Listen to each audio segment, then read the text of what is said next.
बेटा ये सीबीएसई ने जो इशू किया था सैम्पल पेपर, ये वो वाला है। ठीक है। तो जो जिस लेवल का सीबीएसई ने सैम्पल पेपर इशू किया, वो लेवल नो डाउट बहुत ही अच्छा लेवल है। मतलब ऐसा नहीं कि एक एवरेज बच्चों के लिए है, अबव एवरेज ही बच्चे इसको कर पाएंगे। तो इसके लिए हमारे को ये है कि हमें इसी दौरान सीखना है। अगर आप नॉर्मली इस सैम्पल पेपर को आप करने बैठोगे तो वो 3 घंटे में नहीं होगा। अगर फर्स्ट टाइम आप सैम्पल पेपर कर रहे हो तो शायद वो 4 घंटे 4.5 घंटे आपको लग जाए। लेकिन धीरे धीरे 2-3 सैम्पल पेपर होगा, उसके बाद आपकी स्पीड बनेगी, और उसके बाद आप 3 घंटे का टाइमर लगा के करोगे तो ज़्यादातर क्वेश्चन आप 3 घंटे के अंदर कर लोगे। मैं उनकी बात कर रहा हूँ जो सारा पेपर सॉल्व करेंगे। अब किसी ने आधा ही सॉल्व करना है, वो तो 3 घंटे में हो ही जाएगा, है ना। तो एक एक क्वेश्चन देखते हैं, और ध्यान रखना जो भी सैम्पल पेपर हम उठाएंगे, अभी हम सीबीएसई का उठा रहे हैं, इसमें जो मेन चीज़ है ना, बड़े क्वेश्चंस नहीं है। बड़े क्वेश्चन आप एग्ज़ाम में ज़्यादातर आपको देखे दिखाए लगेंगे जो आपने तैयारी करी थी। जो छोटे क्वेश्चन होते हैं 3 नंबर में, जो 1 मार्क्स में जो होते हैं, वो आपको ज़्यादा परेशान करेंगे, वो आपके नंबर ज़्यादा ख़राब करेंगे।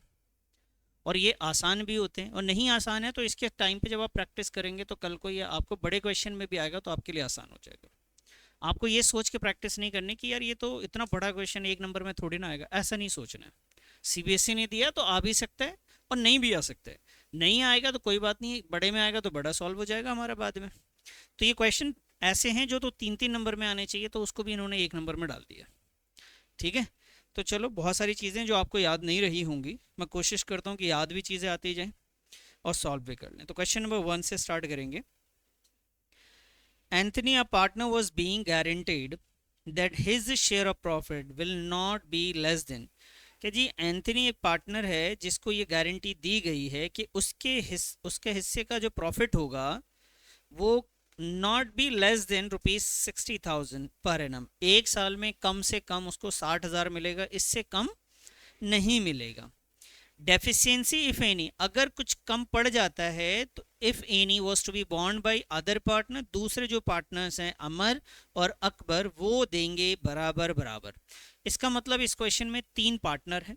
एक पार्टनर का नाम अमर है, दूसरे का नाम अकबर और तीसरे का नाम एंथनी है। एंथनी एक को गारंटी कौन दे रहा है? अमर और अकबर दे रहे हैं।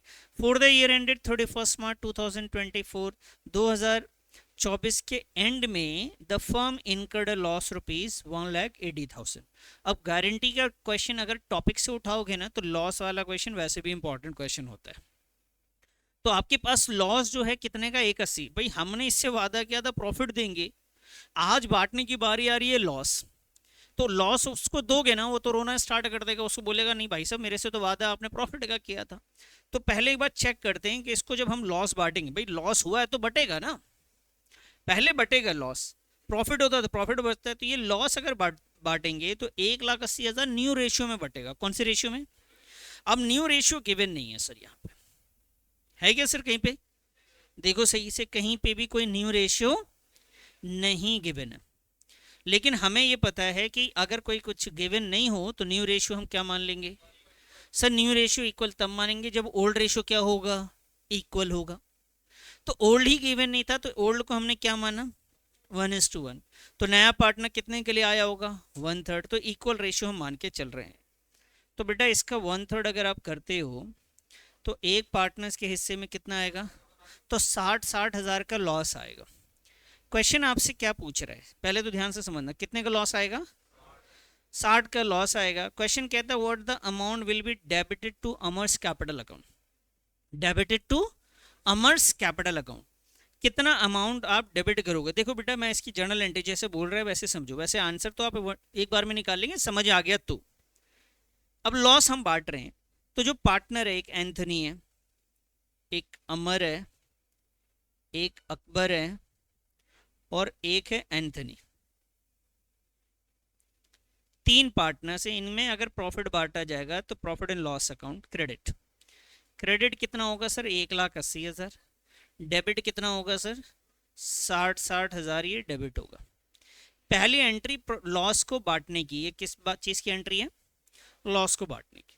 तो यहाँ पे अमर जो है डेबिट हो रहा है 60 से, लेकिन आंसर 60 नहीं है। अभी और ध्यान से समझो, भाई ये तो आपने लॉस बांटा, क्या एंथनी को जितना वादा किया था उतना दिया आपने? एंथनी को कितना देना है? 60,000।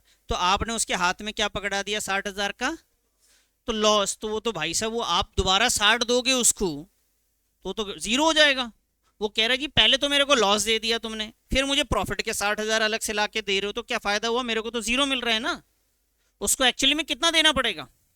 उसको 60,000 तो देना ही पड़ेगा जो उससे वादा किया था, प्लस ये लॉस को भी उसको नहीं देना था। ये लॉस किसके हिस्से के पार्ट था? अमर अकबर। तो वो भी 60,000 उसको आप अलग से देंगे। टोटल मिला के उसको कितना देना पड़ेगा? 1,20,000 रुपये उसको देना पड़ेगा। ये बात समझ में आई?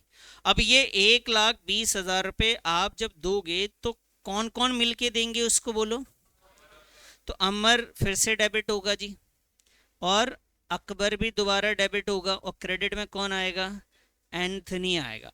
कितने से आएगा? 1,20,000। और ये दोनों में कितना कितना जाएगा? 60,000। समझ में आ रही बात?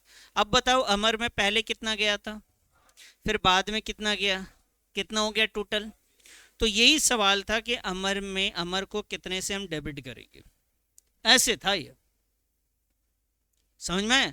अगर इसकी जर्नल एंट्री नॉर्मल तरीके से आ जाती है अकाउंट बनाने, तो पहले आप ये करते, लॉस बांटते, फिर लॉस की जगह पे उसको, क्योंकि गारंटी दिया दिया प्रॉफिट का, तो प्रॉफिट भी बांटना पड़ता। इस तरीके से ये एंट्री होती बेटा। क्लियर है? तो उसके हिस्से में कितना जा रहा है बोलो? 1,20,000 रुपये जा रहा है। बताइए, समझ में आई बात? अब ये क्वेश्चन अगर आपने पहले कभी एमसीक्यू में इस टाइप के क्वेश्चन नहीं बनाए तो ये नहीं बन सकता, 1 मिनट में तो नहीं बनेगा ये। आपको थोड़ा सा सोचना पड़ेगा पीछे कॉन्सेप्ट, लेकिन 1-2 पेपर के बाद आपके ये सारे कॉन्सेप्ट रिवीजन में आ ही जाएंगे, फिर आपको आसानी से होने लग जाएगा। नेक्स्ट है बेटा assertions. Partners current account are open when their capital are fluctuating. कह रहे जी करंट अकाउंट तब बनाते हैं जब कैपिटल जो होता है फ्लक्चुएटिंग होता है। क्या ये बात सही है? ये तो गलत है। करंट अकाउंट कब बनता है? जब पार्टनर्स कैपिटल अकाउंट कौन सा होता है, मेथड होता है, फिक्स कैपिटल मेथड से बन रहा है। तो सर ये तो फॉल्स है, ये तो गलत है।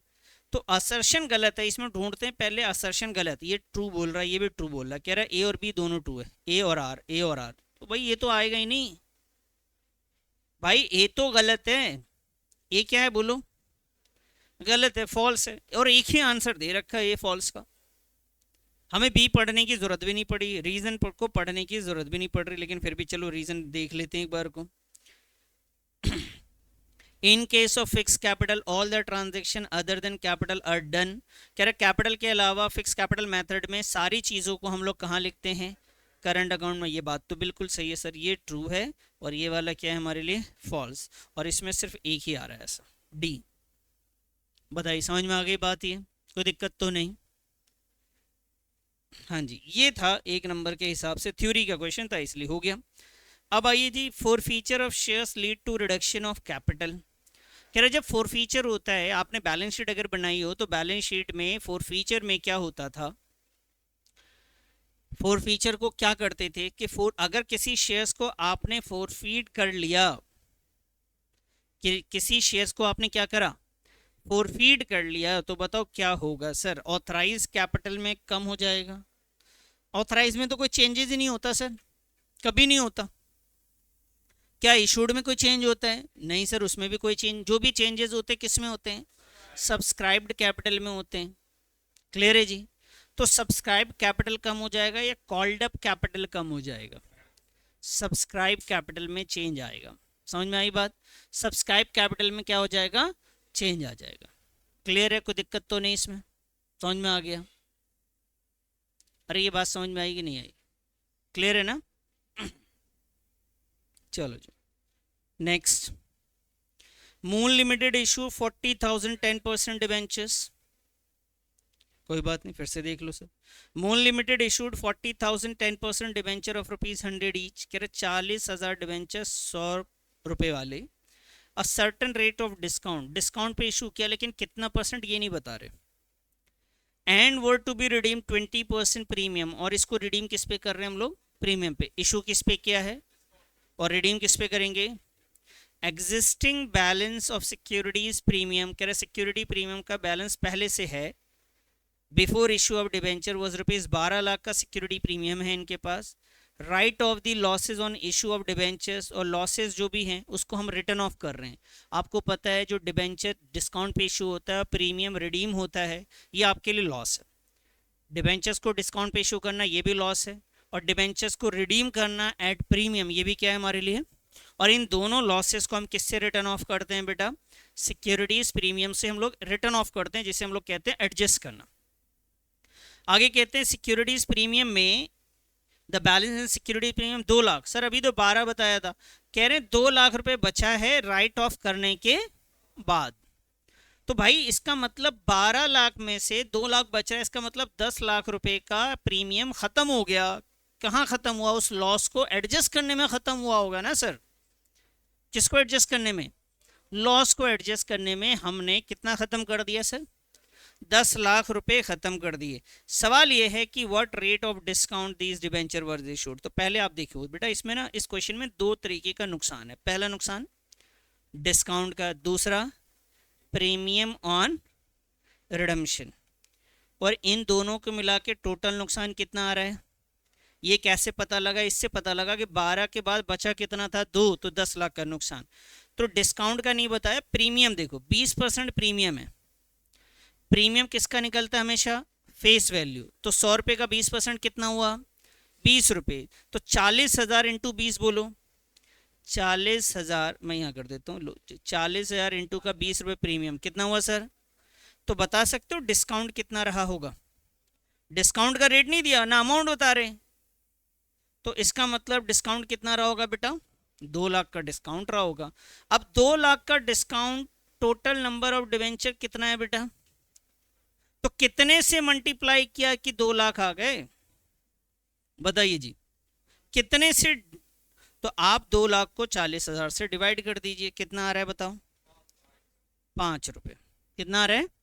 तो 5 से मल्टीप्लाई किया होगा तो 2 लाख रुपए आया होगा। सही बात है, ये समझ में आ गया। अब बताइए, ये पूछ रहे हैं कि ये जो 5 रुपये है 100 रुपये का कितना परसेंट रेट पूछ रहा, मतलब परसेंट पूछ रहे हैं ये।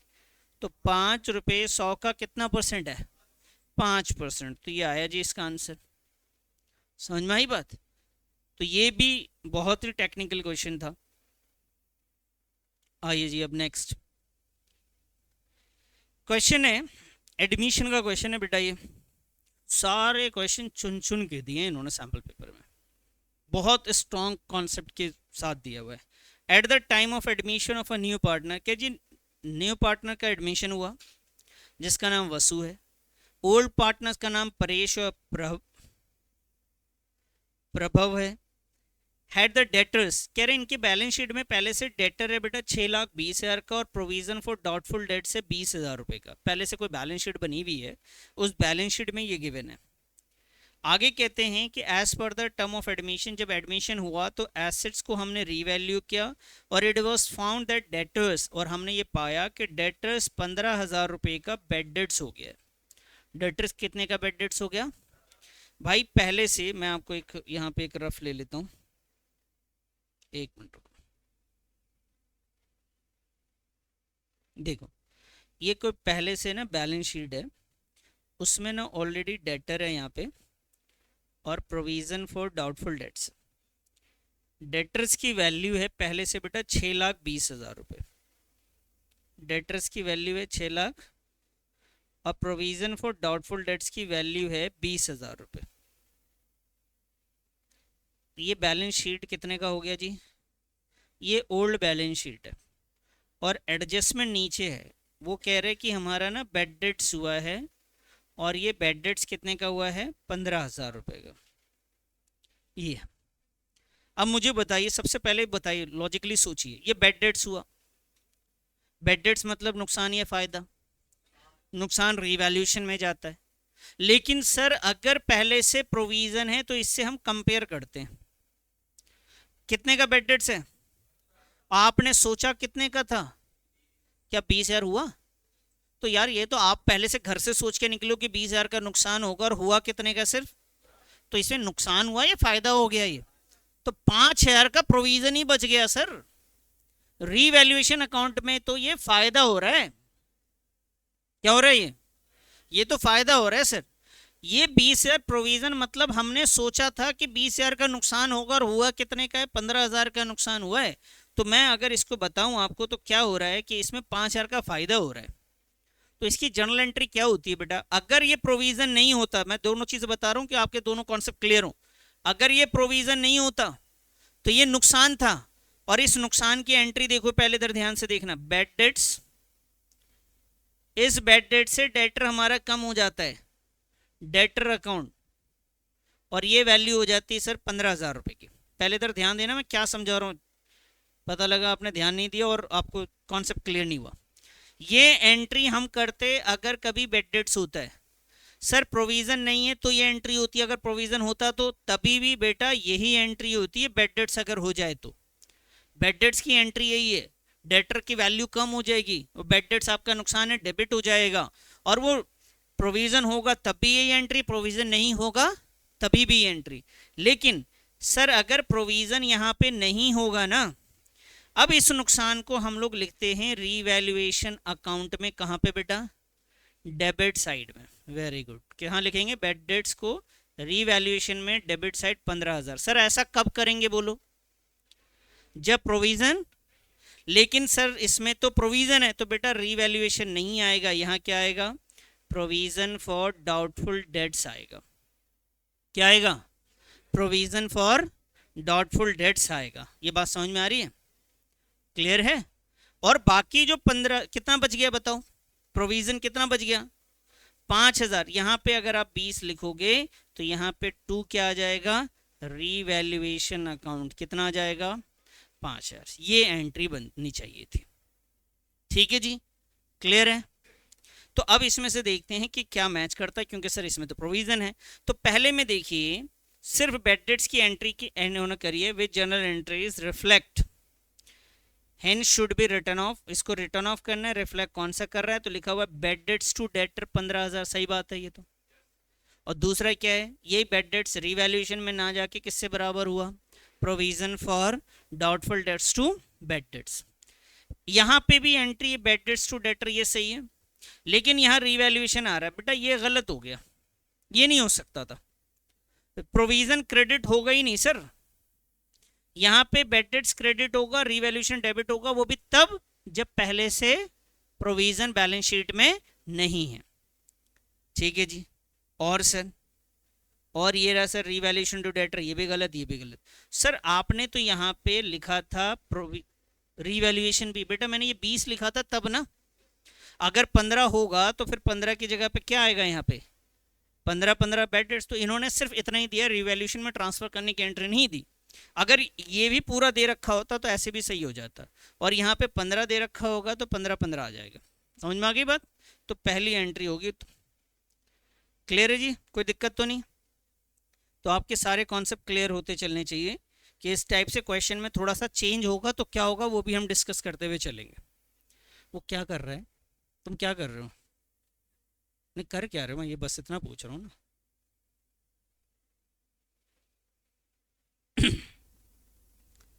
Ram Shyam were partner sharing profit loss in the ratio of 3:2। कह रहे राम और श्याम दो पार्टनर, इनका प्रॉफिट शेयरिंग रेशियो है 3:2। Their balance sheet show a building rupees 1,60,000। उनके बैलेंस शीट में एक बिल्डिंग है जिसकी वैल्यू 1,60,000 रुपये है, यानी पुराने पार्टनर्स हैं ये दोनों।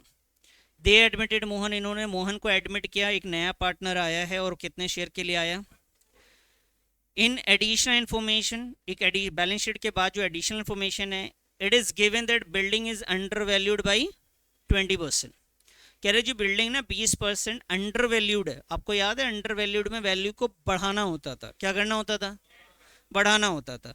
अंडर वैल्यूड है 20%। अच्छा एक बात और समझनी थी कि परसेंटेज में है ना तो थोड़ा सा ट्रिकी होता है। अगर 20% कोई वैल्यू पहले से कम है तो वो अपने आप में कौन सी वैल्यू पे है, 80% पे है सर ये।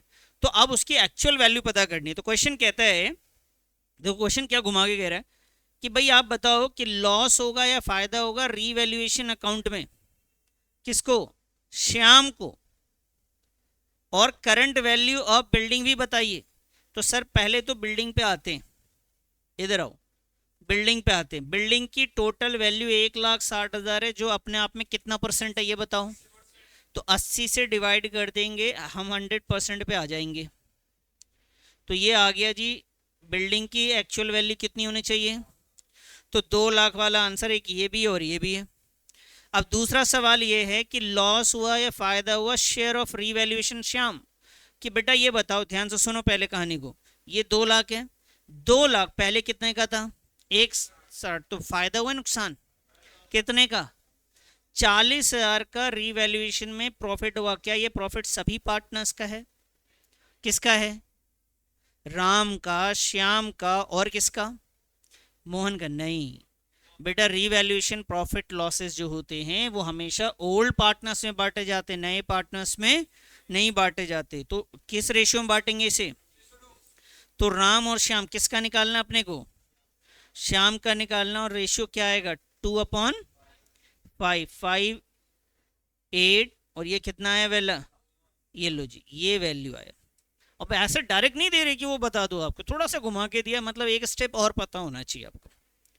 समझ में आ गई बात, ये कोई दिक्कत तो नहीं। आइए जी नेक्स्ट क्वेश्चन पे आ जाए जरा।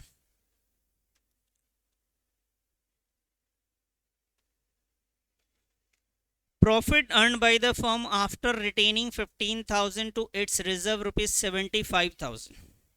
के profit earn by the firm, profit firm ने कमाया है कितने का सर, 15,000 का।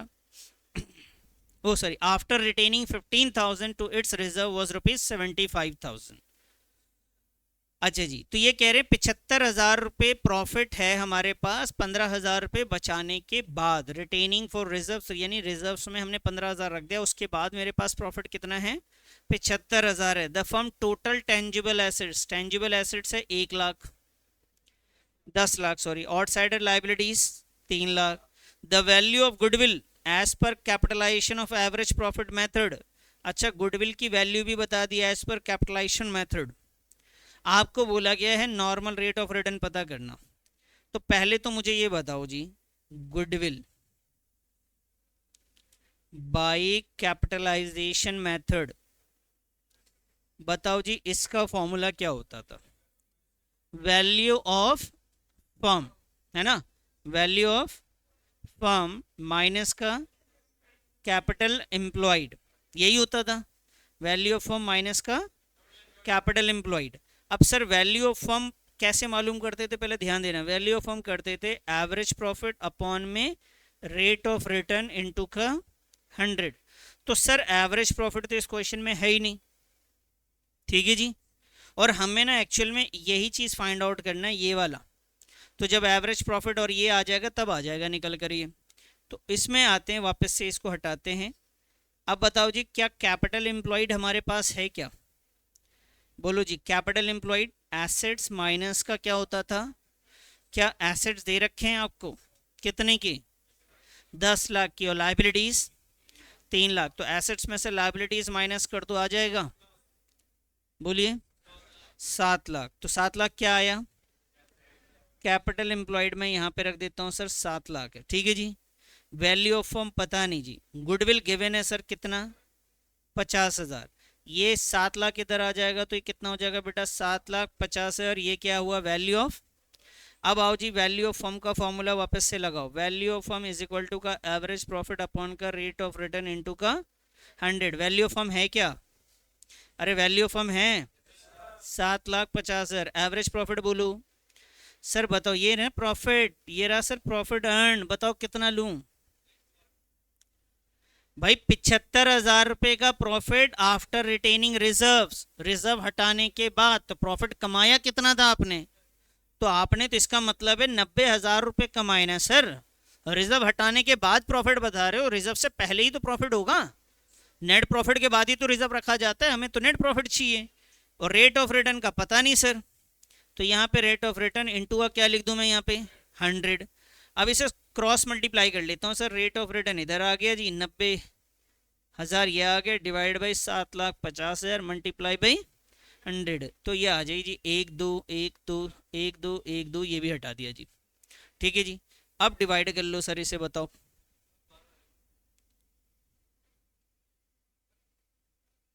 डिवाइड करा अपना, कर लो बेटा 1 मिनट के लिए, फटाफट करो। सर 15 का टेबल अगर हम पढ़ें इसे, 5 आ गया जी, ये 60 आ गया, इसे काटेंगे तो सर ये आ रहा है कितना परसेंट, 12%। कितना हो गया जी, 12%। 15 के टेबल से आ गया जी। अब आइए जी, ये भी हो गया सर 12% के साथ। आगे बढ़ जाए। अब ये क्वेश्चन देखिए जी, काफ़ी बढ़िया क्वेश्चन है। मोहित हैड अप्लाइड 900 शेयर्स। मोहित ने कितना अप्लाई किया बेटा, 900 shares. Was allotted in the ratio of 3:2। बेटा ध्यान रखना, इन्होंने बताया अलॉट किया 3:2 के रेशियो में। मतलब अगर जी, अरे इसको क्या हुआ, पहले देखो ना निकालना क्या है, दे क्या रखा है। अगर अलॉटेड निकालना है, अप्लाइड दे रखा होता है, तो अलॉटेड निकालना है तो अलॉटेड शेयर्स ऊपर रहते थे। तो इस क्वेश्चन में अगर आप देखेंगे तो ये 3 के बदले में 2, मतलब ये है कि ये 3 अप्लाई जो करेगा उसका अलॉट कितना किया गया है। तो हमने 3 नीचे रखा, 2 ऊपर रखा, क्योंकि हमें अप्लाइड तो दे ही रखा, तो अलॉटेड निकालना था ना सर। तो अलॉटेड वाला रेशियो ऊपर रख दिया और उसे मल्टीप्लाई किया, तो ये वैल्यू कितनी आ गई, 600। उसके बाद हमने ये वाला वर्क, ठीक है, उसके बाद हमने ये वाला वर्किंग नोट लगाया, अलॉटमेंट मनी नॉट पेड वाला, कि application applied shares multiply application money.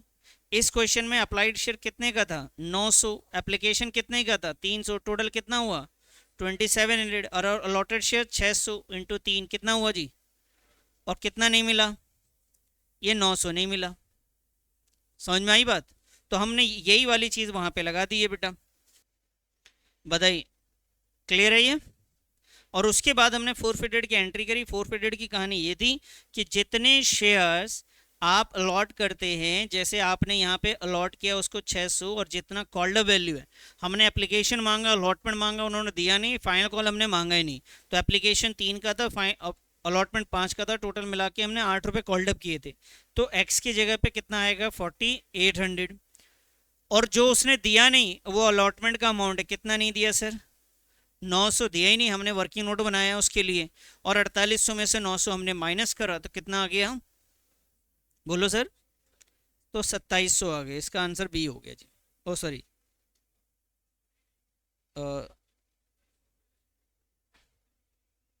Share allotment दिया इन्होंने बेटा, कॉल्स इन एरियर्स वाला, सॉरी, शेयर अलॉटमेंट कितना था हमारा, मल्टीप्लाई कितना आ रहा था वो, 1800, 1 मिनट, 900 नहीं, अलॉटमेंट का मल्टीप्लाई करके कितना आया था हमारा वर्किंग नोट में, फिर से करना पड़ेगा यार। टोटल 900 शेयर्स थे, 900 शेयर्स इनटू का कितना, 300, कितना हुआ बेटा ये, 2700। अब बताओ जी, 600 इंटू का 3 कितना हुआ, कितना आया, ये एक्सेस है ना, 900 एक्सेस है, सॉरी, ठीक है। अब अलॉटमेंट अगर हम मांगेंगे तो कितना, 600 इंटू का कितना हो जाएगा सर, बोलो, 3000, जिसमें से इसने कितना दे दिया है, अब कितना नहीं मिला, 2100 नहीं मिला। अब बताइए जी, समझ में आ गया अब, तो ये वाला है ठीक है। ये वर्किंग नोट पूरा ही बनाना पड़ा, बस लैंग्वेज नहीं लिखनी, लेकिन बनाना पड़ रहा है इसके लिए भी। अब आइए B part. A company forfeited 6000 shares. Company ने 6000 शेयर्स फोरफिट किए, 10 रुपए का एक शेयर था, जिसपे 3 रुपए हैज बीन पेड, 3 रुपए मिल चुके थे। समझ में आई बात। और आगे कुछ नहीं बताया, बस उन्होंने बोला कि 10 रुपए का एक शेयर था, 3 रुपए उसने दे दिए थे, बाकी के बारे में कुछ नहीं, इसका मतलब बाकी हमें नहीं मिले होंगे। 4000 व शेयर्स वर री इशूड, 4000, इस 6000 में से कितना री इशू करा, 4000, कितने रुपए का, 12, fully paid up, paid up बोले तो इक्वल टू फेस वैल्यू, तो फेस वैल्यू 10 का था, इशू कितने में करा, 12 में। तो यहाँ पे फायदा हुआ नुकसान हो गया, सिक्योरिटी प्रीमियम में जाता है ये वाला। रीशू में अगर एक्स्ट्रा पैसा पे रीशू हो तो कहाँ जाता है, सिक्योरिटीज प्रीमियम में जाते हैं। क्वेश्चन कहता है जी कैपिटल रिजर्व बताओ। अब कैपिटल रिजर्व का शॉर्टकट मैंने याद करवाया था बेटा, capital reserve is equal to reissue shares bracket profit minus का, तो भाई कितना शेयर रीइशू कर रहे हो आप, प्रॉफिट मतलब जब फोरफीट करा कितना पैसा था पर शेयर पे, भाई उसने 6000 शेयर्स पे कितने रुपए करके दिए थे, 3 दे चुका है ना, बाकी नहीं दिया, तो फोरफिट कितना करेंगे? 3 करेंगे या 7 करेंगे? सोचो। अरे फोरफिट किसको कहते हैं? कौन से पैसे को करते हैं? जो मिल चुका है, जो नहीं मिला? जो मिल गया नालायक, नहीं मिला। जो मिल गया ना उसे फोरफिट करते हैं। किसे फोरफिट करते हैं? सामने वाले ने जो पैसा दिया वही तो मैं जब्त करूंगा उसका। कितना दिया उसने? 3 रुपए, तो 3 यहां आया। बेचने में कोई नुकसान नहीं सर, 1 रुपए का भी नुकसान नहीं। कितना आंसर आया सर? ये 12,000 आ गया जी। समझ में आ गई बात? ये आपको ये फोरफिट की एंट्री याद नहीं आ रही अभी? चलिए कोई नहीं, आएगा आएगा, सब आएगा। नेक्स्ट क्वेश्चन बेटा। On 1st April 2019, a company took a loan rupees 80 lakh on a security of land and building. कह रहे जी एक कंपनी ने क्या करा, 80 लाख रुपए का लोन लिया, सिक्योरिटी के तौर पे लैंड एंड बिल्डिंग रखा, और this loan was further secured by, और इसी लोन के लिए एक और सिक्योरिटी हमने दी है 40,000 12% डिबेंचर 100 रुपए वाले, एज अ कोलेट्रल सिक्योरिटी के तौर पे हमने ये दिया। 31 मार्च 2024 में company defaulted the repayment of the principal amount, company ने डिफॉल्ट कर दिया, जो लोन का पैसा था वो नहीं दे पाई। 1 अप्रैल 2024 में land building were taken over, तो जो बैंक था उसने क्या करा, लैंड एंड बिल्डिंग हमसे ले लिया, क्योंकि वो सिक्योरिटी के तौर पे था। ठीक है सर। उसके बाद वो लैंड एंड बिल्डिंग को बेच देते हैं, कितने का? 70 लाख का। मतलब उनका लोन 80 लाख का था, उसमें से 70 लाख तो उन्होंने रिकवर कर लिया भाई साहब बिल्डिंग बेच के। अब कितना बच गया उनका? 10 लाख। आगे कहते हैं फॉर द बैलेंस अमाउंट, जितना बच गया 10 लाख के बदले में उन्होंने डिबेंचर जो उनके हाथ में रखा हुआ था वो मार्केट में उन्होंने बेच दिया। किसको बेच दिया? मार्केट में बेच दिया। अब जिसको बेच दिया है, अब वो हाथ पे मेरा डिबेंचर जा चुका, अब मुझे उसको क्या देना पड़ेगा? Interest. For which date would the interest debentures become payable by the company, company interest अब कब से देना स्टार्ट करेगी? तो 1 मई से कंपनी डिबेंचर्स का इंटरेस्ट देना स्टार्ट करेगी। इसी क्वेश्चन में आपसे ये क्वेश्चन पूछा जा सकता था कि बताइए कितने अमाउंट के लिए डिबेंचर इशू होगा, अब ऐसे भी पूछा जा सकता था। क्लियर है जी? तो उन्होंने बताया ना, बैलेंस अमाउंट के लिए डिबेंचर इशू किया, सबके लिए सारा डिबेंचर इशू नहीं किया। कितने के लिए किया है? Balance amount. तो 10 लाख तक का आप डिबेंचर इशू करेंगे सिर्फ। समझ में? पब्लिक में आप कितना बेच सकते हैं? सिर्फ 10 लाख तक का बेच सकते थे। और यहीं पे अगर वो बोल देते कि आप इसकी जर्नल एंट्री करके दिखाइए लोन की, सिक्योरिटी के तौर पे जब आपने लोन लिया तो उसकी जर्नल एंट्री क्या होगी और डिबेंचर इशू की एंट्री क्या होगी, तो फिर हम लोग एंट्री क्या करते बेटा? Debenture suspense account debit to percentage debenture, जब हमने एज अ कोलेट्रल दिया था तो ये एंट्री होती हमारी। चलें आगे बेटा। आइए next question. Question number 8। Rama और partner took over the machine. Rama ने क्या करा बेटा? एक मशीन खरीदी। कितने की बेटा? 50,000 की। In full settlement of her loan of rupees 60,000। Sorry, खरीदी नहीं, Rama partner took over the machine. यार ये डिसोल्यूशन की बात कर रहा है। कह रहा है एक पार्टनर जो है वो ना, उसका लोन था बिजनेस में। बहुत बढ़िया क्वेश्चन है बेटा ये। बिजनेस में पार्टनर्स का लोन था और पार्टनर जो है ना वो एसेट्स लेकर जा रहा है। क्या लेकर जा रहा है सर? एसेट्स लेकर जा रहा है। मशीनरी जो है, एसेट्स को हमने ऑलरेडी रिलायशन अकाउंट में ट्रांसफर कर दिया। वो तो करते हैं, सबसे पहले एसेट्स ट्रांसफर करते हैं। क्या लोन, पार्टनर्स के लोन को भी रिलायशन अकाउंट में ट्रांसफर करते हैं हम लोग?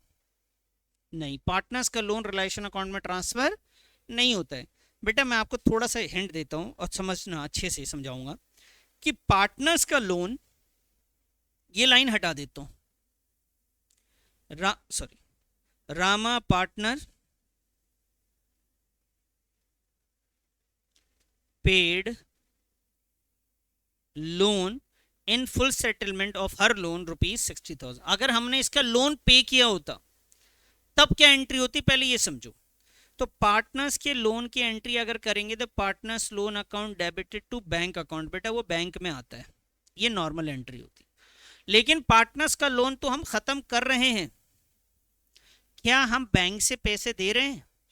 कहां से दे रहे हैं? अपना मशीन दे रहे हैं। अपने क्या दे रहे हैं? और मशीन कहाँ है हमारा? Realisation account. मतलब मेरा मशीन एक तरीके से बिक तो रहा है ना, उससे मेरी एक लायबिलिटी एडजस्ट हो रही है। हमने ये पढ़ा था कि कोई भी एसेट्स किसी लायबिलिटी से एडजस्ट हो तो उसकी कोई जर्नल एंट्री नहीं होती, लेकिन ये वो लायबिलिटी होनी चाहिए जो बैलेंस शीट लायबिलिटी साइड में ट्रांसफर है। समझ गए? यहां पे तो वो है ही नहीं, लोन तो ट्रांसफर ही नहीं है उसके अंदर। तो बेटा यहां पे बैंक की जगह आएगा रियलाइजेशन अकाउंट। क्या आएगा sir? Partners loan account debit to. अब बताओ ये मशीन कितने का था? ये मशीन कितने की थी बेटा? और लोन हमारे ऊपर कितने का था? और वो कह रहा है 60 के बदले में 50 दे दो। बताओ ये मशीन कितने का बिक गया आपका? अरे नहीं, ये बताओ मशीन आपका वो कह रहा है कि 60 के बदले में चिपका दो, कोई मसला नहीं है सर, आप तो आप दे दो। क्वेश्चन में आप समझ गए मेरी बात को? ये तो आप अपना लोन चुका रहे हो बेटा, ये 60,000 का लोन है आपका। मशीन एक तरीके से कितने में जा रहा है?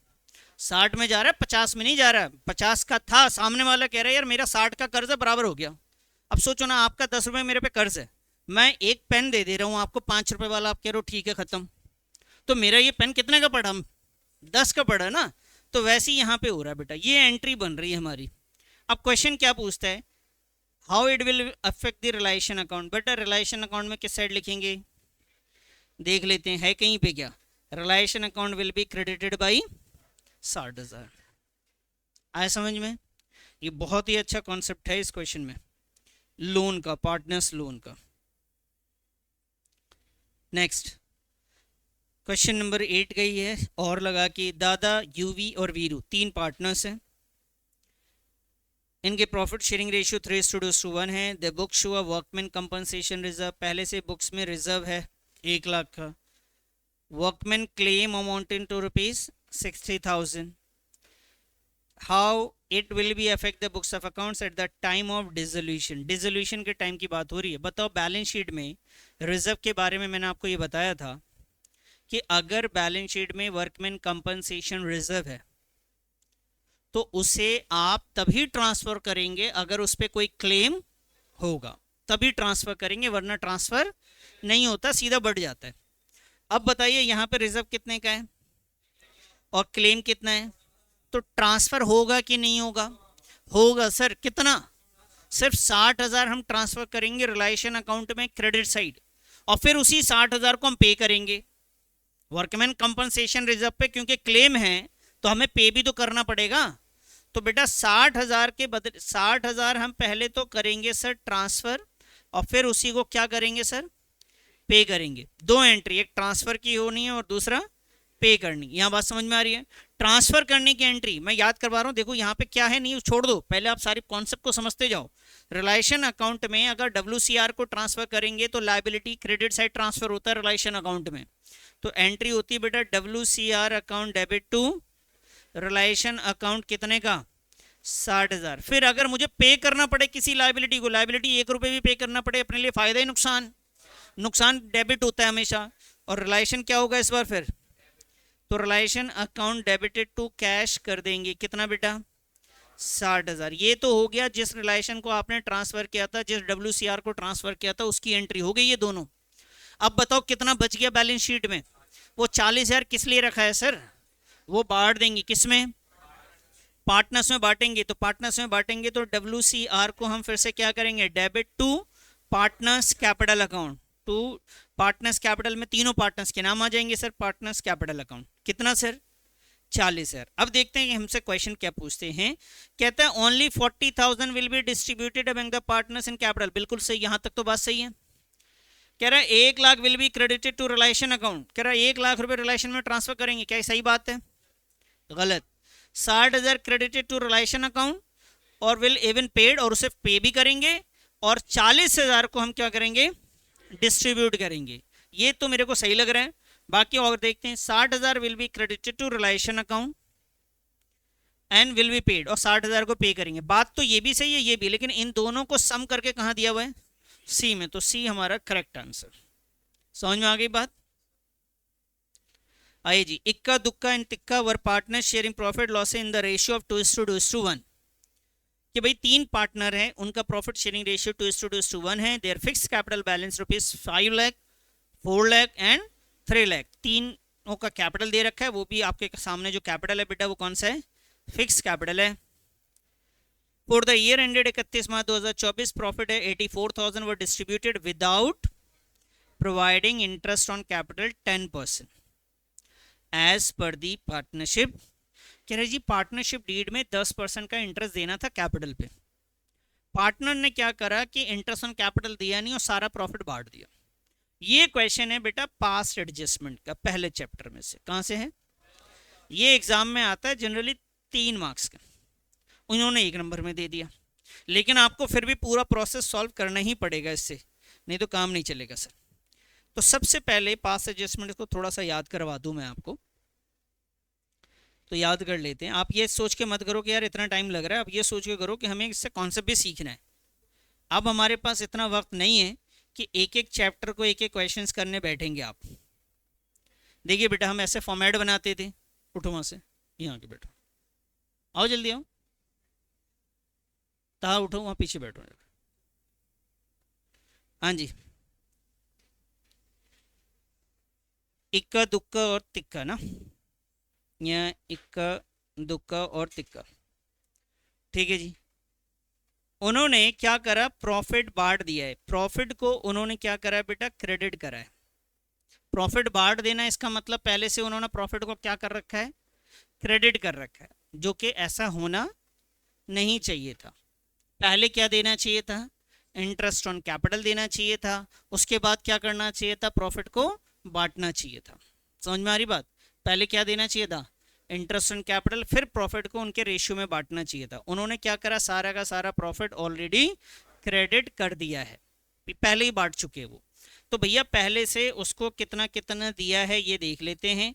प्रॉफिट उन्होंने बांटा था, प्रॉफिट था 84,000 का, रेशियो क्या था बेटा 2:2:1। तो 84,000 को हम लोग 2:2:1 में बांटेंगे, 2/5 हो गया सर ये। अब इसे डिवाइड कर लेते हैं सर, 5 1 3 6 और कितना आ रहा है सर 8 00, तो 16,801 का आ गया जी। तो 2:2:1 है, इसका आ गया जी 16,000, और इसको 2 से मल्टीप्लाई करो, 32 और 33 400। चेक कर लेना बेटा, कहीं छोटी सी गलती होगी पूरा क्वेश्चन खराब हो जाएगा। 33 और 33,600, वेरी गुड, 33,600। समझ में आ गया? ये प्रॉफिट इन्होंने ऑलरेडी बांट रखा है, जो कि ये गलत है। इन्होंने रॉन्गली बांट रखा था। समझ में आई बात? रॉन्गली। अब आते सर होना क्या चाहिए था, पहले क्या देना चाहिए था बताओ, इंटरेस्ट ऑन कैपिटल, ये इनको क्रेडिट करना चाहिए था, है ना सर। और उसके बाद इसको क्या बांटना चाहिए था, प्रॉफिट बांटना चाहिए था, ठीक है सर। तो इंटरेस्ट ऑन कैपिटल अगर ये देते तो बेटा इंटरेस्ट ऑन कैपिटल 10% इनके कैपिटल पे जाता, 50 40 और 30, कितना हो रहा है बोलो? अब ध्यान से समझना, जब ये इंटरेस्ट ऑन कैपिटल देते तो एक का कितना आता बेटा, दूसरे का, तीसरे का, टोटल बोलो 1,00,000। ओ भाई इतना तो प्रॉफिट ही नहीं है। तो पता है इसमें ना दो दो कॉन्सेप्ट के क्वेश्चन दे दिए, ये अगर 3 नंबर में भी आ जाए तो कई बच्चे परेशान हो जाएंगे इसी में। तो फिर भी समझो 50 40 30 कितना दे दिया, 1 20। तो सर ये तो पॉसिबल नहीं है ना सर, ये तो गलत है सर। तो हमें क्या करना था, ये सारे प्रॉफिट को इंटरेस्ट ऑन कैपिटल के नाम से जो भी आप दे रहे हैं वो कितना देंगे इंटरेस्ट ऑन कैपिटल, सिर्फ आप इक्का को कितना देंगे सर, इसी रेशियो में देंगे। किस रेशियो में देंगे, इस रेशियो में। क्या रेशियो है भाई, 1,05,432 का टोटल 12 है, इसका मतलब हुआ 12 में से 5, और हमारे पास प्रॉफिट कितना है सर 84,000। बताइए कितना आता है 7, एक को आएगा जी 35,000, इक्का को देंगे जी हम। तो हम इक्का को यहाँ पे जाके देंगे इंटरेस्ट ऑन कैपिटल, प्रॉफिट तो बचेगा ही नहीं, सिर्फ कितना देंगे सर 35,000। दूसरे का बताइए जी, सॉरी दूसरे को किस रेशियो में देंगे, 4/12 इंटू का 84,000। तो दूसरे को देंगे सर 28,000, कितना दिया 28,000। अब आइए सर तीसरे की बारी, तीसरा है 3/12 इंटू का 84,000, कितना हुआ सर, ये आया जी 21,000। तो इसको हम देंगे 21,000। अब ध्यान से समझिएगा, पास्ट एडजस्टमेंट में क्या होता था, इन्होंने गलती क्या करी थी, प्रॉफिट बांट दिया था। तो प्रॉफिट अगर बांट दिया था तो क्रेडिट किया था या डेबिट किया था, क्रेडिट किया था। तो बेटा हम उसे आज उसका अपोजिट करेंगे, तो क्या करेंगे, उसको रिवर्स करेंगे, उसको हटाएंगे पूरे अमाउंट को, उसकी जगह पे इसको क्या करेंगे, इंटरेस्ट ऑन कैपिटल देंगे। तो इस हिसाब से बताइए जरा, ठीक है जी। चलिए सॉल्व करके डिफरेंस निकालिए, तो जरा क्या आ रहा है सर, बताइए जरा। 1400 बढ़ाना पड़ेगा, ठीक है, ऑलरेडी क्रेडिट कर ही रखा था ना। इसका बताइए, सॉरी 5,600, अच्छा जी। और बताइए,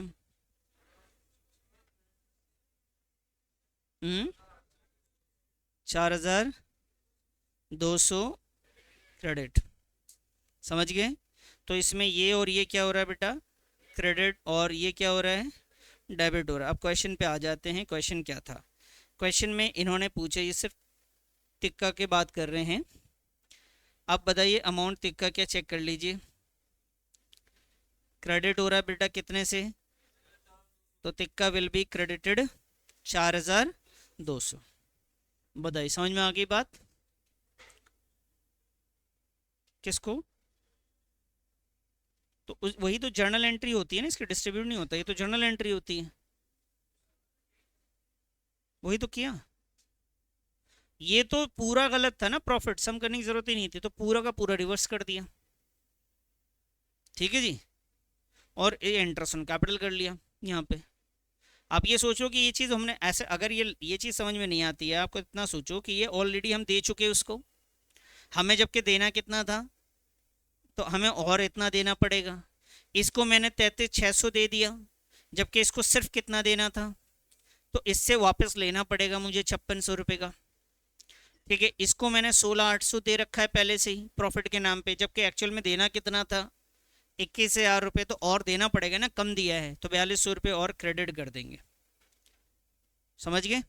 अब ये ध्यान रखो कि इस टाइप के क्वेश्चन आपके क्या हो सकते हैं, ये 1 नंबर में ना आके बोर्ड में ये 3 नंबर में दे दे, पूरे फॉर्मेट के साथ आपको बनाना पड़े, ठीक है। हाँ जी।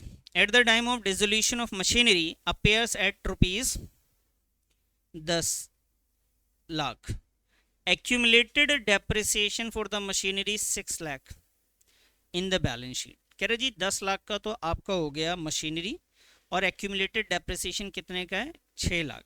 इसका मतलब पता क्या होता है, इसका मतलब ये होता है, ये जो मशीन है ना बेटा, इसमें से अब तक डेप्रिसिएशन नहीं हटाया गया, इसका टोटल डेप्रिसिएशन है 6 lakh.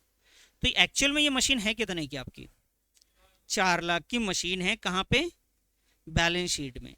The machine is taken over by the creditor, machine ले जा रहा है 4 लाख की machine, creditor 5,40,000 at 5% below the net value. The balance amount of the creditor was paid through the bank. वो कह रहा जी देखो आपके पास मशीन है, वो मशीन की वैल्यू आपकी कितने की है सर, और हमारा जो क्रेडिटर है, ये लो जी, क्रेडिटर कितने का है सर, 5,40,000, ठीक है जी। 5% बिलो द नेट वैल्यू, और बाकी पैसे जो हैं आपको देने हैं, किससे देने हैं, बैंक से। ये आप मुझे बताओ थोड़ा सा सोच के, चलो वैल्यू बताओ कितना उसको देना पड़ेगा क्रेडिटर को चुकाने के लिए। क्रेडिटर कह रहा है जी मशीन दे दो, ये इस लाइन को समझना ज्यादा जरूरी है। 5% वैल्यू कम करके वो मान रहे, चलो कोशिश कर लिया आपने। अब मेरी बात को यहाँ पे ये समझना ज़्यादा ज़रूरी है इस क्वेश्चन में, बाकी आसान है। देखो बेटा मैं समझा देता हूँ, देखो अभी आसान आ जाएगा। इसने आपसे क्या बोला, लैंग्वेज को समझो। कह रहा है this machine was taken over by the creditor, creditor ले जा रहा है बाई क्रेडिटर ऑफ ₹540। कह रहे क्रेडिटर जो है ना वो 5,40,000 का क्रेडिटर है, at 5% below the net value. कह रहे ये जो मशीन है ना, वो क्रेडिटर आपका बोल रहा है कि जी मैं लेने को तैयार हूं, ये कह रहा है मैं ले लूंगा, लेकिन जो ये वैल्यू इस पे नहीं लूंगा जी, इसका 5% नेट वैल्यू भी लूंगा, यानी 5% कम करके लूंगा। तो 5 लाख में 4 लाख में से 5% हटाएंगे तो ये 20,000 हो जाता है बेटा, इसे माइनस करते हो तो कितना हो गया, अब ये कह रहे जी 3,80,000 की मशीन मुझे दे दीजिए आप। तो इन्होंने 3,80,000 की मशीन हमसे ले ली, फिर भी पूरे पैसे हो गए क्या? नहीं हुए, अभी अलग से और बच रहे हैं ना सर। कितने बच रहे हैं? तो 1,60,000 अभी और चुकाना पड़ेगा। समझ में आ गई बात? तो ये जो है ना, ये बेटा मशीन में से ये वैल्यू आपको माइनस करनी है, ठीक है। Next, Rahul, Samarth, Ayaan were partner sharing profit loss in the ratio 5:4:3। 3 partner, उनका प्रॉफिट शेयरिंग रेशियो है। आयान का कैपिटल फिक्स है 2,70,000 रुपये, ठीक है जी। क्लोजिंग है, क्लोजिंग दे रखा है। Which of the following item should have been affected is capital balance. कह रहे जी कैपिटल के बैलेंस पे, किसी के भी कैपिटल पे अगर फिक्स कैपिटल हो तो 2 अकाउंट बनाते थे बेटा। फिक्स कैपिटल में कितने अकाउंट बनाते हैं? 2। फिक्स कैपिटल अकाउंट में 2, एक होता था जी करंट अकाउंट और एक होता था, तो सारे प्रॉफिट लॉसेस रिजर्व वगैरह किस में जोड़ते थे? करंट में। लेकिन कैपिटल अकाउंट में क्या आता है? एक आता है ड्राइंग आउट ऑफ कैपिटल। क्या आता है? Drawing out of. और क्या आता था? एडिशनल कैपिटल, ठीक है जी। तो कौन सी चीजें आएंगी? तो इन्होंने बताया प्रॉफिट आता है क्या कैपिटल में, फर्क पड़ता है? नहीं जी, इससे तो कोई फर्क नहीं पड़ता, क्योंकि प्रॉफिट कहाँ चला जाता है? करंट अकाउंट में जाता है। प्रॉफिट कहाँ जाता है? एडिशनल कैपिटल कहाँ जाता है बेटा? कैपिटल अकाउंट में जाता है, तो इससे फर्क पड़ता है सर। दूसरा, capital due to capital adjustments. Capital adjustment, reduction in capital मतलब ड्राइंग, आप समझ लीजिए। कौन सा drawing? Drawing out of profit नहीं, ड्राइंग आउट ऑफ कैपिटल। कल को ये लैंग्वेज चेंज करके यहाँ पे क्या लिख सकते हैं? वो ड्राइंग आउट ऑफ कैपिटल, ठीक है। ये कह रहा है रिडक्शन इन कैपिटल, कैपिटल हमारा कम हुआ है कैपिटल एडजस्टमेंट्स की वजह से, तो वो कहाँ जाएगा सर? तो वो भी आपका यहीं आएगा। तो इसका आंसर क्या आता है सर? डी। लेकिन हम ये मान के चल रहे हैं कि ये जो है, ये है drawing out of capital. Other capital adjustment हमेशा करंट अकाउंट से होता है, इसके अलावा कोई और कैपिटल एडजस्टमेंट आता है तो हमेशा किससे करते हैं हम लोग capital adjustment? Fix capital method है तो हम हमेशा किससे करते हैं? करंट अकाउंट से करते हैं, कैपिटल अकाउंट से नहीं करते। क्लियर है जी? समझ में आई बात ये? चलिए नेक्स्ट, इजी क्वेश्चन आपको दे दिया एक हलवा सा इन्होंने। कह रहा है share issued as a sweat equity, sweat equity employ को आप इशू करते हैं, ठीक है। पार पे कर सकते हैं, डिस्काउंट पे जनरली कभी डायरेक्ट क्वेश्चन आता है issue of shares at discount, तो नहीं होता बेटा, ठीक है। लेकिन स्वेट इक्विटी शेयर्स जो है वो डिस्काउंट पे भी होता है, ठीक है, और प्रीमियम पे भी होता है। तो ऑल आर करेक्ट। आइए जी एक और, 2,000 shares allotted to Regal on which 80 each called up. ध्यान से सुनना बेटा, कॉल्ड अप कितना है? 50 पेड अप, कितना पे किया? Reissue ₹4.70 each as 90 paid up. Amount transfer to capital reserve. तो कैपिटल रिजर्व का सिंपल सा फॉर्मूला बताओ, रीशू शेयर्स प्रॉफिट माइनस का रीशू शेयर्स। इसमें गिवन है क्या? हाँ सर, पूरा का पूरा 2,000 है, 70 नहीं है बेटा, 70 रुपये पे हमने इशू किया है, कुछ नहीं बोला। फोरफिटेड शेयर्स को ही हमने क्या करा? रीशू। सर प्रॉफिट की बात करूं तो जितना उन्होंने पे किया था वो फोरफिट हुआ होगा और वही हमारा प्रॉफिट होता है। तो जितना उन्होंने पे किया और जब हमने जब्त कर लिया तो वो प्रॉफिट है हमारा। तो 50 रुपये का अपने को फायदा हुआ। बेचने में 90 रुपये की चीज हमने कितने में बेची थी? नुकसान कितने का? 20। तो बेटा ये आया जी 2,000 इंटू का 30, कितना हुआ सर? ये 60,000। समझ में आ गई बात? चलिए जी question number 14। Joy, Sam and Tex were partners sharing profit loss in the ratio of 5:3:2। ये है बेटा ओल्ड रेशियो। और देखो पता क्या एग्जाम में क्या होता है, हम एक ही क्वेश्चन को 2 बार 3 बार पढ़ते हैं। ये आदत ना अभी से छोड़ देना अपना। सैंपल पेपर जब भी बनाओ एक ही बार में बिल्कुल सीरियस होकर पढ़ो कि दोबारा पढ़ना ना पड़े। अगर आप एक ही क्वेश्चन को 2 बार 3 बार पढ़ रहे हो तो आपका टाइम तो वैसे चला गया। With effect from 1st April 2024, they decide to share the future profits, losses in the ratio of 2:1:2। अच्छा, इन्होंने प्रॉफिट शेयरिंग रेशियो चेंज कर दिया। for which balances tax will be credited at the time of reconstitution of firm। कह रहे tax एक partner है, उसे हमने क्रेडिट किया है। अच्छा, if the firm decide to continue with the available accumulated profits and losses balances। अब यहाँ पे एक कहानी है, वो कह रहे जी एक्यूमुलेटेड प्रॉफिट और लॉसेस के बैलेंसेस को हम कंटिन्यू करना चाहते हैं।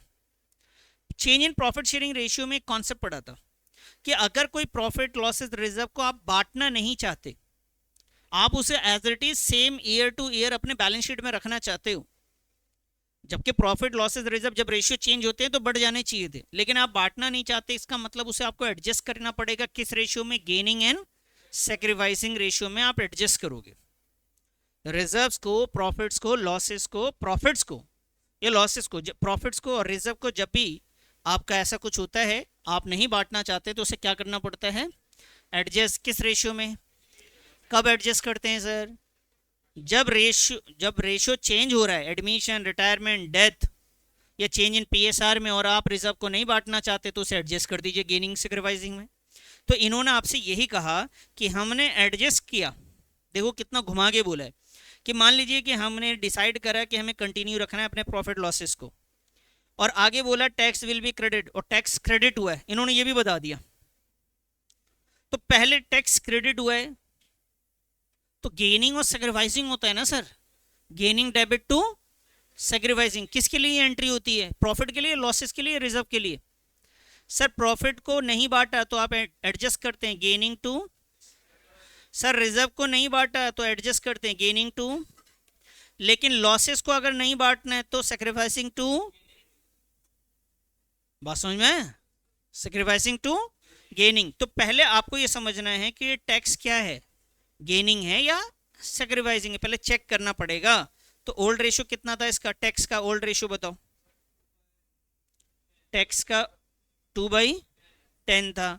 न्यू बोलो 1/4। एलसीएम बोलो, चलो 8, 10, 40 माइनस 2/40।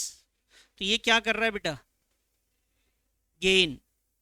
और रेशियो हमेशा प्रॉफिट के लिए क्या रेशियो होता है? Gaining to. रिजर्व के लिए क्या होता है? Gaining to sacrificing. और लॉसेस के लिए क्या होता है? तो हम यहाँ पे टैक्स को अगर क्रेडिट कर रहे हैं, टैक्स तो गेनिंग है, इसका मतलब ये एंट्री कब हो रहा है? प्रॉफिट के लिए, लॉसेस के लिए?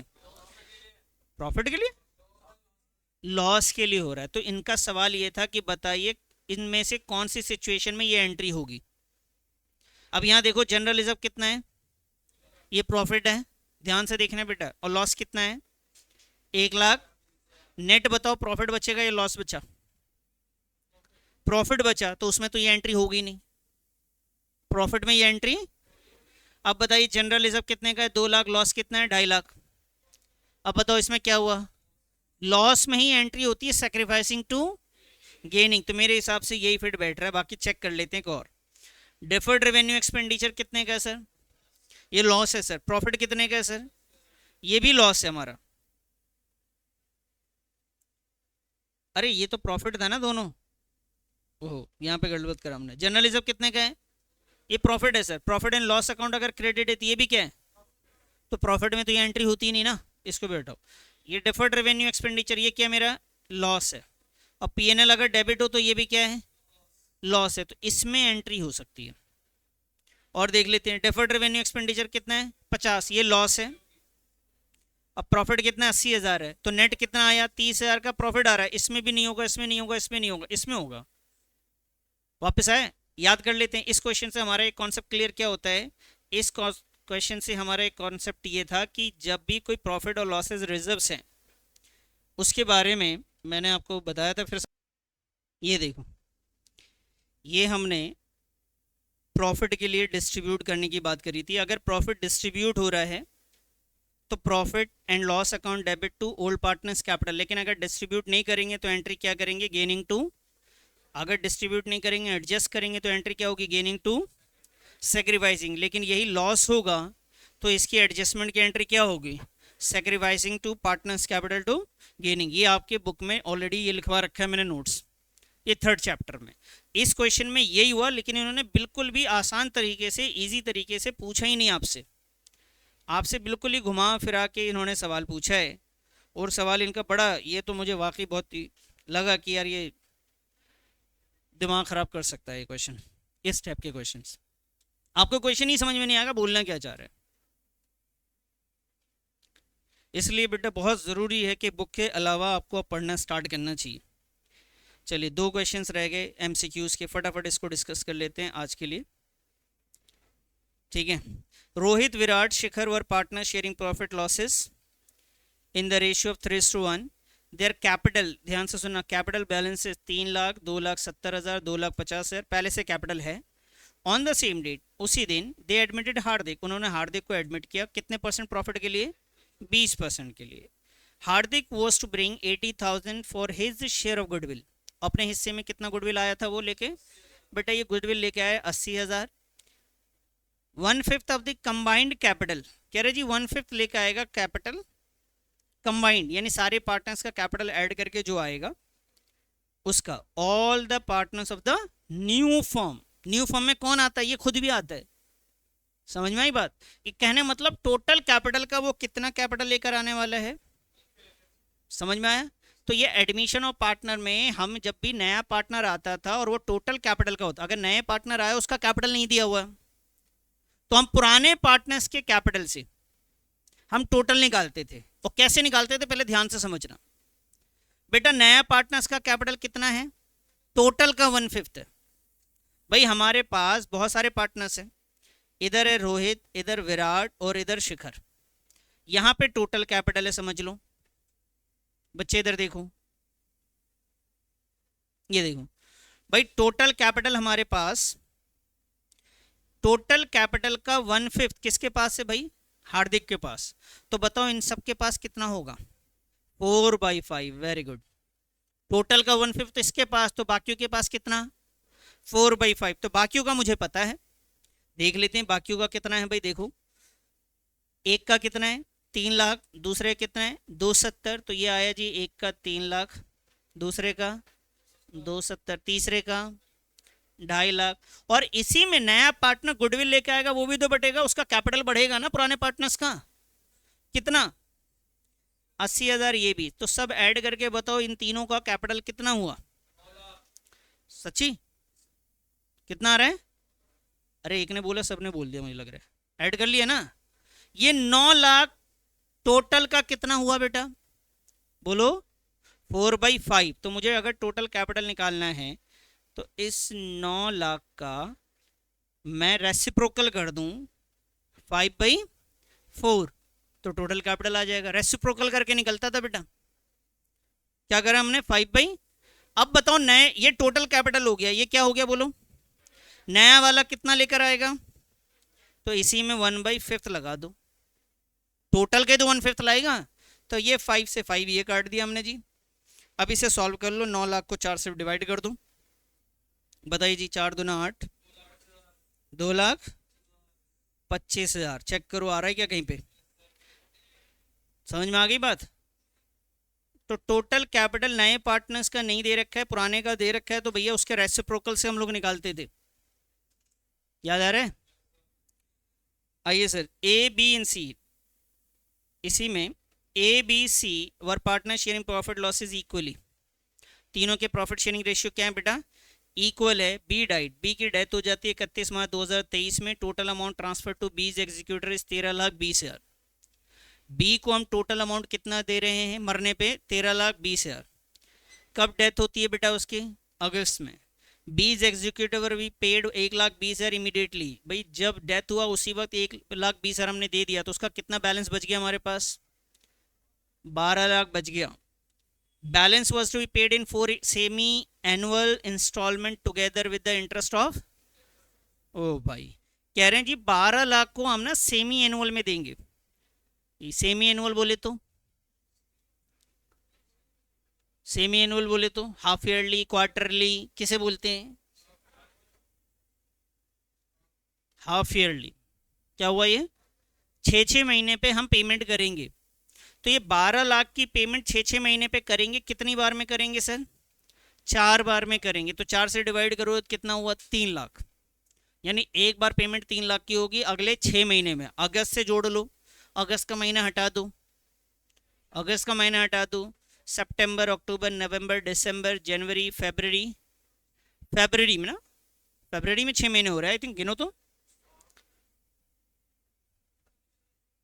फरवरी में कितने महीने हो गए, तो 6 महीने में 3 लाख हम चुका देंगे उसको। ठीक है सर। क्वेश्चन क्या कहता है अब देखते हैं। कहता है टोटल अमाउंट ऑफ इंटरेस्ट बताइए क्रेडिटर बीज executor account for the year 31 मार्च तक का इंटरेस्ट बताइए आप। अब ये कमाल का क्वेश्चन है सर, बढ़िया क्वेश्चन है। देखो मैं समझाता हूँ, समझ में आ जाएगा, अभी तक नहीं आया होगा लेकिन अब आ जाएगा। देखो बेटा इसकी डेथ होती है 31 अगस्त में और डेथ होती है 31 अगस्त 2023 में। ठीक है बच्चे, 31 मार्च 2024 को ये इंटरेस्ट आपसे पूछ रहे हैं। यहाँ पे अमाउंट था इसका टोटल हमारे पास कितना, 12 लाख। हमने इसके बाद 6 महीने पे, कितने महीने पे, तो अगस्त से लेके 6 महीने कब पूरा हो रहा था बेटा, बताओ जरा। तो पूरा फरवरी ख़त्म हो रहा था ना, पूरा ही हो रहा था ना, तो पूरा फरवरी ख़त्म हो रहा था, इधर कितना बच रहा था, 1 महीना, इधर कितने हो गए, तो 12 लाख पे कितने महीने का इंटरेस्ट जाएगा ये बताओ। बेटा यहाँ से यहाँ तक 6 महीने तक तो 12 लाख पे इंटरेस्ट जाएगा। उसके बाद आपने इसको 4 हिस्सों में दिया था ना, 4 हिस्सों में देंगे तो एक बार कितनी पेमेंट होगी, तो यहाँ पे 3 लाख आप पे कर दोगे, हाँ या ना। उसके बाद कितना बच जाएगा, 9 लाख। तो ये आपसे ही पूछ रहे हैं कि सर 12 लाख का इंटरेस्ट बताओ बेटा, कितना परसेंट था, 10%, कितने दिन का, 6 महीने। फिर उसके बाद कितना अमाउंट बचा, 9 लाख पे कितना परसेंट, 10%,